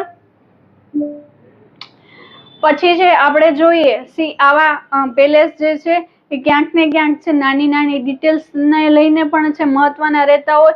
જેવી રીતે મેં તમને કીધું કે પરીક્ષાનો છે ટ્રેન્ડ આપણો કેવો રહેશે, તો પ્રશ્ન છે તમને બે રીતે પૂછાઈ શકે.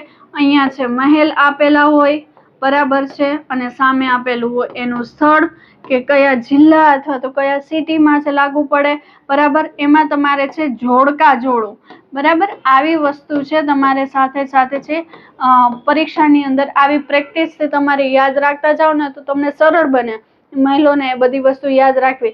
તો આવી એક પેટર્ન છે, તો એમાં કદાચ એવું બની શકે કે આવા પેલેસ છે કે જેની અંદર આવી ડિટેલ્સ છે એ લઈ શકે, અથવા તો સ્થળની જગ્યાએ બીજી વસ્તુ એ શું કરી શકે ખબર છે તમને? કે બીજી વસ્તુ એ એવી કરી શકે કે આ સ્થળ નથી આપવું, પણ જે છે એને મહેલની અંદર એવું મળી જાય, 3-4 એવા પેલેસ મળી જાય કે જે કોઈ નદી કિનારે આવેલા છે, તો અહીંયા છે નદી કિનારે પણ આપી શકે. નદી કિનારે અને બે મિક્સ એન્ડ મેચ આપી દે કે નદી કિનારે અને સ્થળ આ બંને વસ્તુ આપી દે, તો એમાંથી તમારે ઓળખીને બતાવવું પડે કે કયું છે કેના સાથે સંલગ્ન છે. તો આ વસ્તુ છે ખાસ તમારે છે યાદ રાખવાની. સાથે સાથે હું તમને એટલા માટે કહેતી જાઉં છું કે આપણને આઈડિયા આવે કે કઈ રીતે છે આપણે પ્રિપેરેશન નો મોડ છે કન્ટિન્યુ કરવો, બરાબર. તો દિગ્વીર નિવાસ પેલેસ છે વાંસદા. ક્યાં આગળ? વાંસદા. થોડાક સમય પહેલા એમ કહી શકે 1.5 વર્ષ પહેલા છે કરંટ ની અંદર પણ આ પેલેસ નું આવ્યું હતું, કેમ કે ત્યાં જે છે દિગ્વીર નિવાસ પેલેસ હતું, ત્યાં એક રાજ્ય કક્ષાની કંઈક એક મીટિંગ છે ત્યાં આગળ રાખવામાં આવી હતી. તો એટલા માટે છે આપણે ભણવું છે જરૂરી બને. જે કરંટ અફેર્સ ની અંદર પણ કોઈ આવા સ્થળ આવેલા હોય, બરાબર, કે એ જગ્યાએ કઈક જે નવીન વસ્તુ કરવામાં આવેલી હોય ને કરંટમાં હોય તો પણ તમારે છે યાદ રાખવું પડે. એટલે જે દિગ્વીર નિવાસ પેલેસ છે ક્યાં આગળ? તો કે વાંસદા, નવસારી. જિલ્લો કયો લાગુ પડશે?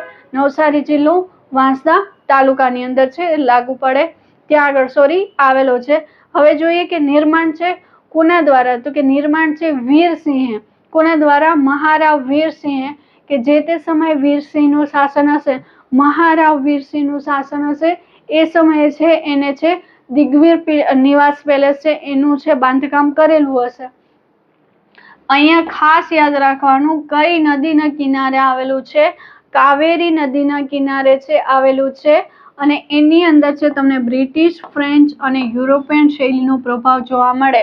અહીંયા છે આપણે પેલેસ છે, પેલેસ નો નમૂનો આપેલો છે, તો આપણને ખબર પડે કે અહીંયા જો એક વસ્તુ તમને કહું કે જે ફ્રેન્ચ છે ને, ફ્રેન્ચ શૈલી, એમાં છે એ લોકો શું કરતા કે એનું જે સ્થાપત્ય હોય ને એ સ્થાપત્યની અંદર રંગીન કાચનો છે વિશાળ પ્રમાણમાં ઉપયોગ કરતા. જે ફ્રેન્ચ શૈલી હતી ને એની અંદર એ લોકો રંગીન જે કાચનો છે એ વિશાળ ઉપયોગ કરતા હતા.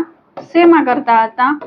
તો કે જે સ્થાપત્યની છે બારીઓ હોય ને, બરાબર, એ બારીઓની ઉપર અથવા તો બારીઓમાં એ રંગીન કાચનો બહોળા પ્રમાણમાં ઉપયોગ કરતા. તમે જોયું હશે ઘણા બધા એવા સ્થાપત્ય હશે કે જેમાં બારીઓ છે આવી રીતે ઉપર. મોટે ભાગે તમને કેવું ક્યાં જોવા મળે ખબર?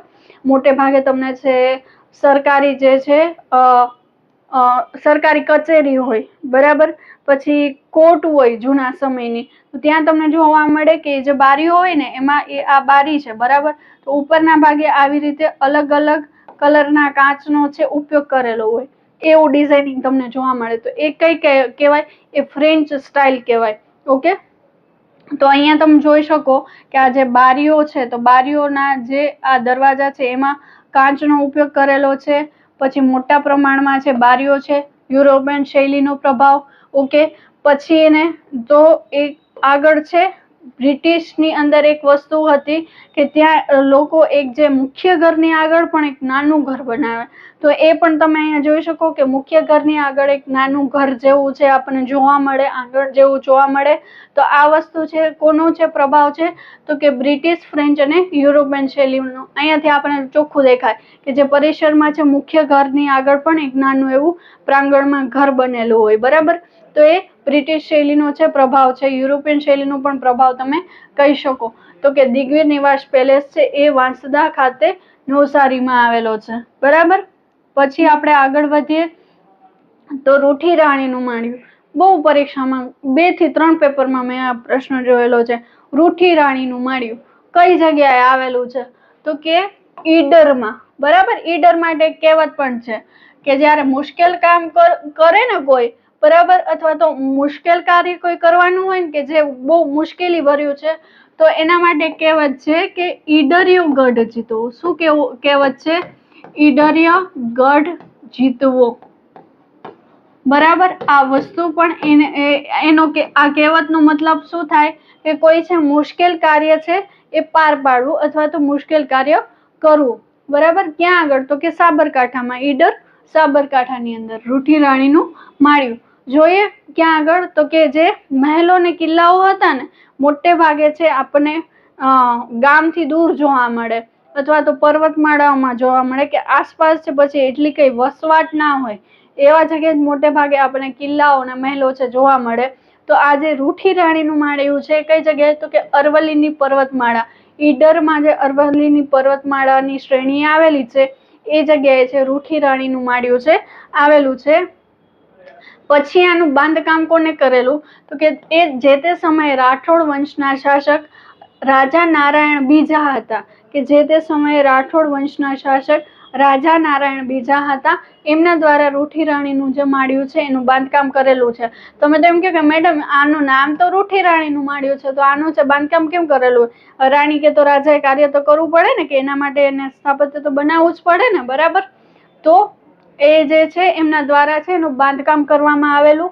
પછી છે એનો જીર્ણોદ્ધાર, કે જે તે સમયે જોવું પડે કે જે તે સમયે કોઈ સ્થાપત્ય છે અને જ્યારે કોઈ રાજા છે એનો કબજો લે, એ એરિયાનો કબજો લે કે એને જીતી લે કે એના શાસનની અંતર્ગત હોય, તો એને પોતાના જે સ્થાપત્યો છે એને જે પોતાના શાસન અંતર્ગત આવતા જેટલા બધા સ્થાપત્યો છે એ બધા સ્થાપત્યોને એને શું કરવું પડે કે એને જોવું પડે, એની જાળવણી કરવી પડે ને એને જીર્ણોદ્ધાર કરવો પડે. અત્યારે પણ છે આપણા બંધારણની અંદર આવી જોગવાઈ છે કે જે આપણી સરકાર છે તો એને સરકારે જે છે જે સાંસ્કૃતિક વારસાના જેટલા પણ સ્થાપત્યો છે એની જાળવણી કરવાની છે, સરકારે છે એની જવાબદારી રહેલી છે. બરાબર, તો આપણે એવું કહી શકીએ કે જ્યારે કુમારપાળ સોલંકીનું શાસન હશે અથવા તો એના અંદર કબજામાં હશે ત્યારે એના દ્વારા છે એનો જીર્ણોદ્ધાર કરવામાં આવેલો છે. જોઈ શકો કે કોઈ વિશાળ મહેલ નથી પણ રૂઠી રાણીનું માળિયું છે એટલે એક ખંડ જેવું છે ત્યાં આગળ બનાવવામાં આવેલું છે. અને આજે પણ એ જોઈ શકાય કે જર્જરિત અવસ્થામાં છે, એટલું બધું મતલબ એ સચવાયું નથી. પછી છે ઈડરિયા ગઢની બાજુમાં કઈ જગ્યાએ? તો કે ઈડરનો જે ગઢ હતો એનો જે કિલ્લો હતો ઓબ્વિયસલી જે નજીકમાં જ રાખેલું હોય તો ત્યાં આગળ છે આ બનાવવામાં આવેલું છે. ઓકે, તો વધ્યા આગળ આપણે નેક્સ્ટ તરફ. નેક્સ્ટમાં જે છે એક તો આપણે છે નવલખા પેલેસ છે ભણ્યું. બરાબર, નવલખા પેલેસ છે ગોંડલની અંદર. બીજું પેલેસ આપણે અહીંયા ધ ઓરચાર્ડ પેલેસ. આવો પ્રશ્ન આવી જાય તો પણ ધ્યાન રાખવાનું કે ધ ઓરચાર્ડ પેલેસ ક્યાં આવેલો છે? તો કે ગોંડલની અંદર છે આવેલો છે. બરાબર, મહારાજાનો ગોંડલના જે મહારાજા હતા એનો મુખ્ય નિવાસસ્થાન હતો કે મુખ્ય છે એનો નિવાસસ્થાન હતો. એ લોકો છે અહીંયા છે વસવાટ કરતા હતા અને હાલમાં છે એને હેરિટેજ હોટેલની અંદર રૂપાંતરિત કરવામાં આવ્યો કે હવે છે પરિવારો છે કદાચ અહીંયા વસતા નહીં હોય કે એ લોકોએ સ્થળાંતર કરી લીધું હશે, વોટેવર ધ કંઈ પણ હશે. તો અત્યારે હાલમાં છે એને શેની અંદર? તો કે હેરિટેજ હોટેલની અંદર છે એને પરિવર્તિત કરી દેવામાં આવ્યો છે. રૂમોકોનિયન શૈલી. તો અત્યાર સુધીના જેટલા પણ મહેલો જોઈએ તો એમાં ફ્રેન્ચ ને બ્રિટિશ ને યુરોપિયન ને મુઘલ શૈલી ને રાજપૂત શૈલી ને આવી બધી શૈલીઓ જોઈ એવો પ્રભાવ જોવા મળે. પણ અહીંયા છે સાવ અલગ રૂમોકોનિયન શૈલી. એટલે આ જે છે આનું બાંધકામ તમને વેરી ડિફરન્ટ જોવા મળે. મોટે ભાગે બારીઓ પણ નથી અને પ્રવેશ દ્વાર પણ નથી, પણ આ કહી શકીએ કે બારીઓ અથવા તો ઝરૂખા જ છે અને એક સરખું બધું કામકાજ છે. કેવું છે? એક સરખું. અને જે છે આ બધું ઓપન એરિયામાં છે કે જેથી કરીને મતલબ હવા ઉજાસ કે એ રીતે છે એને એ સ્ટ્રક્ચરમાં જે બનાવવામાં આવેલું હશે. મોટું પરિસર છે આજુબાજુ આપણે જોઈ શકીએ. બરાબર. તો આ એ સમયનું છે અને એક રંગીન કલરનું છે. બરાબર. અને અહીંયા છે ફરતે વ્હાઈટ કલરનો ઉપયોગ કરેલો છે. તો વોટેવર એ તે સમય કરેલો હશે કે હાલમાં કરેલો હશે એ ન કહી શકીએ. પણ આપણું છે રૂમુકોનિયન શૈલી તો થોડીક ડિફરન્ટ શૈલી છે બધી શૈલીઓ કરતા.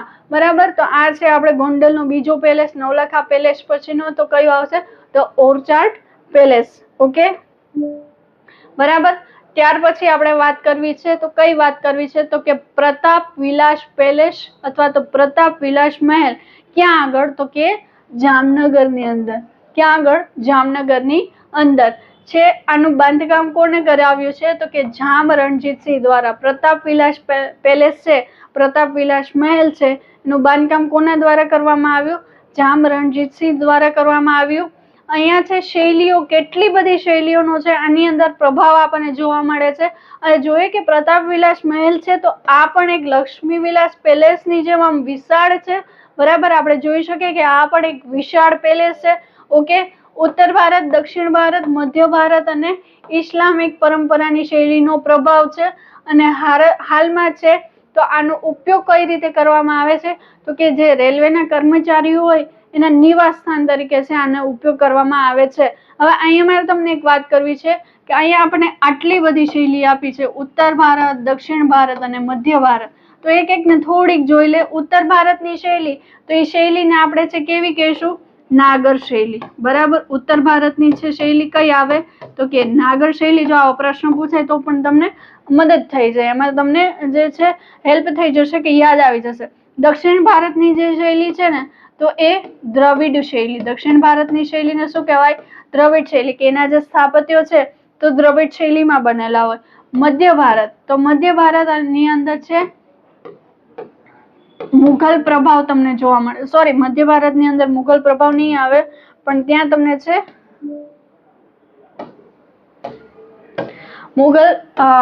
મધ્ય ભારતની અંદર તમને છે તો ત્યાં આગળ મોટે ભાગે છે તમને રાજપૂત શૈલીના છે એ સ્થાપત્ય જોવા મળે. બરાબર. મધ્ય ભારતની અંદર રાજપૂત શૈલીના તમને સ્થાપત્યો વધારે જોવા મળે. અને ઇસ્લામિક એટલે કે આરબ શૈલી પણ તમે એને કહી શકો. બરાબર. આરબ શૈલી પણ તમે એને કહી શકો અથવા તો એને તમે છે મુઘલ શૈલી પણ કહી શકો. ઓકે. તો આ બધી શૈલીઓ, માત્ર એક શૈલી નહીં, આટલી બધી શૈલીઓનો છે આની અંદર છે. અને બાંધકામની અંદર છે તમને ક્યાંક ને ક્યાંક ઉપયોગ જોવા મળે. બરાબર જ છે. અહીંયા આગળ છે વિશાળ બારીઓ, પછી દિવાલો છે જાડી ઊંચી દિવાલો. ઓકે. ટાવર છે. બરાબર. પછી ગુંબજોનો મોટા પ્રમાણમાં ઉપયોગ છે. ઓકે. તો આ બધી વસ્તુઓ શેની છે કે બધી જ શૈલીઓ છે મિક્સ એન્ડ મેચ છે અને અલગ અલગ છે એનો ઉપયોગ છે કરવામાં આવેલો છે આખા સ્થાપત્યની અંદર. તો પ્રતાપ વિલાસ મહેલ જામનગર અને ખૂબ વિશાળ એવો મહેલ આપણે છે એને કન્સિડર કરીએ. પછી છે ત્યારબાદનું એક આપણે જોવાનો રહ્યો તો કયો છે? બાલ વિલાસ પેલેસ વઢવાણ. આ ખાસ યાદ રાખવું કેમ કે તમે જાણીતા પેલેસ તો બહુ ભણેલા હશે પણ આવા જે 3-4 પેલેસ છે કે જે ક્યાંક ને ક્યાંક આપણે ઓછું મહત્વ આપતા હોય ને ક્યાંક ને ક્યાંક ઓછા ભણતા હોય, પણ સ્કીપ કોઈ પણ વસ્તુ નહીં કરવાની કેમ કે કલ્ચર છે. બરાબર. વારસો છે એ બહુ વિશાળ જે છે ટોપિક કહી શકીએ.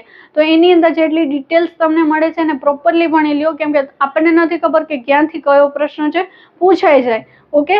તો છે બાલ વિલાસ પેલેસ છે. ક્યાં આગળ છે? વઢવાણમાં આવેલું છે. હવે છે આનું જે બાંધકામ છે તો એનું છે આપણે પૂરું નામ નથી મળતું. ઘણા બધા સોર્સિસની અંદર જોયું છે તો કે H.H. બાલસિંહજી દ્વારા બાલ વિલાસ પેલેસનું છે નિર્માણ કરવામાં આવ્યું છે. કોના દ્વારા? તો કે H.H. બાલસિંહજી દ્વારા છે આનું છે નિર્માણ કાર્ય છે કરવામાં આવેલું છે. પછી આની વિશેષતા વિશે જોઈએ તો એની જે વિશેષતા છે એ શું છે તો કે અહીંયા વિન્ટેજ કાર અને ઓટોમોબાઈલને લગતી પુસ્તકોનો સંગ્રહાલય. અહીંયા છે ખાસ વસ્તુ ધ્યાનમાં રાખવાની, પુસ્તકો કીધું છે આપણને, સીધી વિન્ટેજ કાર સીધું ઓટોમોબાઈલ્સ વિશેની વસ્તુ નથી કહી દીધી. તો ઓટોમોબાઈલને લગતી પુસ્તકો કે જે ઓટોમોબાઈલ સેક્ટરને લગતી મહત્વની જે પુસ્તકો હોય એ પુસ્તકો અને વિન્ટેજ કારો, હા ઓબ્વિયસલી વિન્ટેજ કારો છે ત્યાં આગળ રાખવામાં આવતી હશે કે જે રાજાઓ દ્વારા છે ઉપયોગમાં લેવામાં આવતી હશે. તો આવી બધી વસ્તુઓ છે એના સાથે કનેક્ટેડ છે અને એમાં છે ત્યાં આગળ રાખવામાં આવેલી છે. બાલવિલાસ પેલેસ તો આપણે જોઈએ કે સારું એવું સ્થાપત્ય કરેલું છે. નોર્મલી આપણને છે રાજપૂત શૈલીનો પ્રભાવ છે આની અંદર જોવા મળે ને થોડે ઘણે અંશે છે આપણને યુરોપિયન શૈલી. તો આ બંનેનું મિક્સ એન્ડ મેચ કોમ્બિનેશન છે અહીંયા આગળ છે આપણને જોવા મળે. ઓકે, તો આ વાત થઈ આપણી બાલવિલાસ પેલેસ ક્યાં આગળ, તો કે વઢવાણ ખાતે. પછી છે આપણે ગુજરાતના મહત્વના દરેક મહેલો છે એના વિશે ડિટેલની અંદર ચર્ચા કરી, બરાબર, કે કયો પેલેસ છે ક્યાં આવેલો છે અથવા તો કયો મહેલ છે ક્યાં આવેલો છે, એ કોના દ્વારા એનું બાંધકામ કરવામાં આવેલું છે, એના અંદર કોઈ વિશેષતા આપવામાં આવી હોય તો એ વિશેષતા વિશે પણ આપણે છે ભણ્યું, બરાબર છે. પણ એના સિવાય ગુજરાતના બીજા અન્ય મહેલો છે કે જ્યાંથી પ્રશ્ન આવવાની ઘણી બધી સંભાવનાઓ રહે અને ક્યાંક ને ક્યાંક છે પરીક્ષાની અંદર એમાંથી જે પ્રશ્નો છે પૂછવામાં આવે છે, બરાબર. તો એવા મહેલોનું એક લિસ્ટ છે આપણી પાસે છે ને શાંતિથી એક વખત વાંચી જઈએ, એક વખત ભણી જઈએ અને સાથે સાથે જ્યારે એક્ઝામ હોય ત્યારે તમારે છે આને રિવાઇઝ કરી લેવાનું, યાદ રાખી લેવાનું. આ મોટે ભાગે તમને ક્યાં પૂછશે ખબર છે? જોડકા જોડો, બરાબર. મહેલ આપેલો હશે, સામે એનું સ્થળ આપેલું હશે, જોડકા જોડો, આવી રીતે છે તમને મોટે ભાગે પૂછેલું હશે. તો જોઈએ પેલો વેલો કયો છે? શરદબાગ પેલેસ. શરદબાગ પેલેસ ક્યાં આગળ? ભુજની અંદર, બરાબર. કોના દ્વારા? ભુજની અંદર છે બનાવવામાં આવેલો છે. પછી બીજો છે કવિ કલાપી નિવાસ, બરાબર. આ બીજો છે, આ પેલો છે, આ બીજો છે. અહીંયા છે થોડુંક મિસ્ટેક છે, જોઈ લેજો. તો કવિ કલાપી નિવાસ છે ક્યાં આગળ? લાઠીની અંદર, બરાબર. લાઠીની અંદર છે બનાવવામાં આવેલો છે. પછી છે રાજમહેલ, તો ગોંડલની અંદર બે જોયા આપણે, બરાબર. આ ત્રીજો છે રાજમહેલ, ક્યાં અંદર? તો કે ગોંડલની અંદર છે એનું બાંધકામ કરવામાં આવેલું છે, ત્યાં આગળ આવેલો છે. પછી છે ખંભાળાનો મહેલ. કયો મહેલ? ખંભાળાનો મહેલ, તો ક્યાં આગળ? પોરબંદર. જો આવું કઈક ડિટેલ તમને એક્ઝામમાં આવી જાય ને, આવી ડિટેલની અંદર ખાસ તમારે યાદ રાખવું પડે કે ત્યાં છે થોડુંક આપણે કન્ફ્યુઝન ક્રિએટ થઈ જાય, બરાબર. તો ખંભાળાનો મહેલ ક્યાં આગળ આવશે? પોરબંદરની અંદર આવશે. પછી છે વિભા વિલાસ, તો જામનગરની અંદર આપણે બીજો મહેલ જોઈએ છે કે વિભા વિલાસ છે, તો જામનગરની અંદર આવશે. ઓકે. ત્રીજો છે આપણે કયો જોઈએ તો કે લાખોટા મહેલ. જે લાખોટા મહેલ છે નામ ઉપરથી જ આપણને ખબર છે કે લાખોટા તળાવ જામનગરની અંદર ને ત્યાં આગળ જ આ છે મહેલ છે આવેલો છે. તો લાખોટા મહેલ છે ક્યાં આવશે? તો કે જામનગરની અંદર આવશે, બરાબર. પછી છે અહીંયા ખાસ ધ્યાન રાખજો મોહમ્મદ બેગડાનો મહેલ, તો ત્યાં આગળ છે બેગડાના નામ સાથે ઓલવેઝ આપણે છે મોટે ભાગે એવી કન્ફ્યુઝન કરીને આવીએ, ચાંપાનેર લગાવીને આવીએ, બરાબર. ચાંપાનેર નહીં આવે, અહીંયા ખાસ ધ્યાન રાખવાનું કે અહીંયા છે ચાંપાનેર નહીં આવે, પણ મોહમ્મદ બેગડાનો મહેલ છે સરખેજ ખાતે અમદાવાદ ખાતે આવેલો છે. ક્યાં? તો કે સરખેજ અમદાવાદ ખાતે છે મોહમ્મદ બેગડાનો મહેલ છે આવેલો છે. પછી વાત કરીએ નીલમબાગ પેલેસ. કયો છે?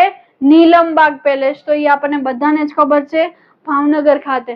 તો આ દરેક વસ્તુઓ છે ખાસ તમારે યાદ રાખી લેવાની, બરાબર. એના સિવાયના છે બીજા આપણે છે જોઈએ તો બીજાની અંદર છે રિટ્રીટ બંગલો. આ પ્રશ્ન પૂછાયેલો છે પરીક્ષાની અંદર, ખાસ છે તમે યાદ રાખજો. રિટ્રીટ બંગલો ક્યાં આવશે? અમદાવાદની અંદર આવશે. રિટ્રીટ બંગલો ક્યાં આવશે? અમદાવાદની અંદર આવશે. બાલારામ પેલેસ, તો બાલારામ પેલેસ છે એ પાલનપુર બનાસકાંઠા, બરાબર. બાલારામ પેલેસ પાલનપુર બનાસકાંઠા ખાતે આવશે. પછી છે પ્રેમ ભવન, તો પ્રેમ ભવન ક્યાં આવશે? છોટા ઉદેપુર ખાતે. પ્રેમ ભવન ક્યાં આવશે? છોટા ઉદેપુર ખાતે. દોલત નિવાસ પેલેસ, તો ક્યાં આવશે? ઈડર સાબરકાંઠા. આપણે ભણી લીધો છે દોલત નિવાસ પેલેસ, બરાબર.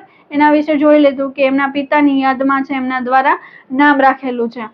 પછી આવશે નવાબી મહેલ, તો આ નવાબી મહેલ ક્યાં આવશે? ચોરવાડ જુનાગઢમાં. પ્રશ્ન એક્ઝામની અંદર પૂછાયેલો છે, પ્રીવિયસ યરના ક્વેશ્ચન ની અંદર છે આ પ્રશ્ન છે જોવા મળે છે, તો આ યાદ રાખજો. નવાબી મહેલ ક્યાં આગળ? તો ચોરવાડમાં, બરાબર. ચોરવાડનો જે દરિયાકાંઠો છે એ જગ્યાએ છે, જુનાગઢ જિલ્લો છે લાગશે. પછી છે હવા મહેલ, બરાબર. હવા મહેલ તો ક્યાં આવશે? વઢવાણ સુરેન્દ્રનગરમાં. ખાસ વસ્તુ યાદ રાખજો, હવા મહેલ વઢવાણ સુરેન્દ્રનગર. પછી છે રાણક દેવીનો મહેલ. અહીંયા બે વસ્તુ ધ્યાન રાખવાની છે. રાણક દેવીનો મહેલ કે તો આવશે જુનાગઢમાં, પણ રાણક દેવીની દેરી અથવા તો રાણક દેવીનું મંદિર તો ક્યાં આવશે?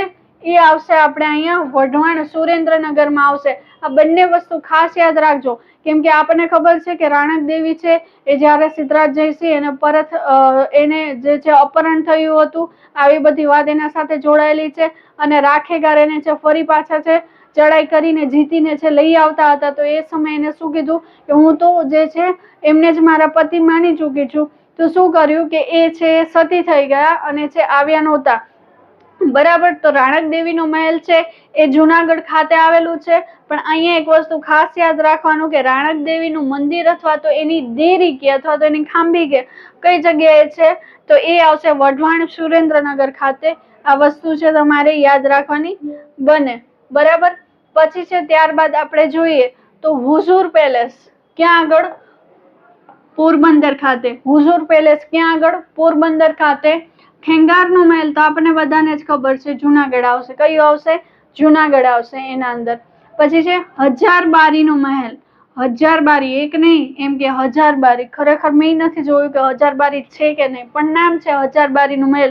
બની શકે કે એની અંદર હજારબારીઓ હશે. ક્યાં આગળ આવ્યું છે? રાજપીપળા નર્મદા ખાતે. ક્યાં આગળ છે? રાજપીપળા નર્મદા ખાતે. પછી છે વિજય પેલેસ. કયો છે? વિજય પેલેસ. વિજય વિલાસ પેલેસ અને આ વિજય પેલેસ બેમાં એક શબ્દનો ફરક છે, ખાસ નોંધ કરીને રાખવાનું. બરાબર. વિજય પેલેસ કે તો રાજપીપળા નર્મદા ખાતે. આ દરેક વસ્તુમાં ક્યાંક ને ક્યાંક માઇનોર ડિફરન્સ છે, એને પણ તમારે યાદ રાખવાનું. અને આ જે છે ખાલી સ્થળ સાથે જે આપણે મહેલો લાવ્યા તો એ પણ આપણા માટે મહત્વના છે, કેમ કે જો એને પેપર છે થોડુંક હટકે કાઢવું છે, થોડુંક ડિફરન્ટ કાઢવું છે, થોડુંક તમને મૂંઝવતું કરવું છે, તો શું કરશે કે આવી ડિટેલ લઈ આવશે કે જે આપણે બહુ ઓછી ભણતા હોય. બરાબર. તો આ વસ્તુ છે આપણે છે ખાસ ધ્યાનમાં રાખવાની. તો એક મહત્વનો ટોપિક છે અહીંયા પૂર્ણ કરીએ છીએ. ગુજરાતના મહેલો. એ પહેલા મારી એક વાત સાંભળી લેજો કે તમારા જેટલા વિદ્યાર્થી મિત્રો છે એને શા માટે કહું છું કે જે લોકો ક્લાસીસ એફોર્ડ નથી કરી શકતા, જે કોઈ કોર્સ પરચેસ નથી કરી શકતા, યા તો જેને તૈયારી છે ચાલુ કરી છે, તો કઈ રીતે છે શું વાંચવું, કેવી રીતે સબ્જેક્ટ તૈયાર કરવો, તો એને સારું એવું ગાઈડન્સ આમાં મળી છે. એટલા માટે તમે લોકો છે આને શેર કરજો કે જેથી કરીને બધાને છે હેલ્પ થઈ શકે અને મેક્સિમમ છે સ્ટુડન્ટ છે આનો લાભ લઈ શકે, કેમ કે આપણે આખો સબ્જેક્ટ છે આની અંદર કવર અપ કરવાના છે કે જેથી કરીને તમારે અલગ અલગ સોર્सेस વાંચવાની જરૂર ના પડે, અલગ અલગ મટીરિયલ યુઝ કરવાની જરૂર ના પડે. એક જ આપણે એવી રીતે આખો જે છે એક સબ્જેક્ટ રેડી અહીંયા પૂરો કરીશું કે જેથી કરીને મેક્સિમમ છે કન્ટેન્ટ છે કવર અપ થઈ જાય. બરાબર. તો આ છે આપણે એના વિશે વાત કરી.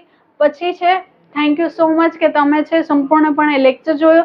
બીજી વસ્તુ એ કે એકલવ્ય એકેડમી દ્વારા જે વિદ્યાર્થી મિત્રો ટેટ અને ટાટ એક્ઝામની પ્રિપેરેશન કરે છે, બરાબર, જે શિક્ષક બનવા માંગે છે, તો ટેટ અને ટાટની પ્રિપેરેશન કરતા વિદ્યાર્થી માટે શૈક્ષણિક મનોવિજ્ઞાન જે છે, બરાબર, એની જે બુક છે એ આપણે છે લાવવાના છીએ. કઈ તારીખે? તો કે એ છે અહીંયા આગળ હું તમને એક માહિતી આપી દઉં કે આપણે છે 15 સપ્ટેમ્બરે. ક્યારે? 15 સપ્ટેમ્બર 2025. આ જે 15 તારીખ આવે છે ને હમણાં, એ 15 તારીખે છે આપણે છે આ બુક છે લોન્ચ કરવાના છે. તો જે વિદ્યાર્થી મિત્રોને છે આ બુક જોતી છે એ લોકો છે રજીસ્ટ્રેશન કરાવી શકે છે સંસ્થાના નંબર ઉપર. બરાબર. તો એના માટે છે સંસ્થાનો છે નંબર છે એ પણ હું તમને કહી દઉં. એકલવ્ય એકેડમી, એનો નંબર છે 7818290774. આ નંબર ઉપર તમારે છે રજીસ્ટ્રેશન કરાવી અને તમે તમારી બુક છે રજીસ્ટર કરાવી શકો, પરચેસ કરી શકો છો.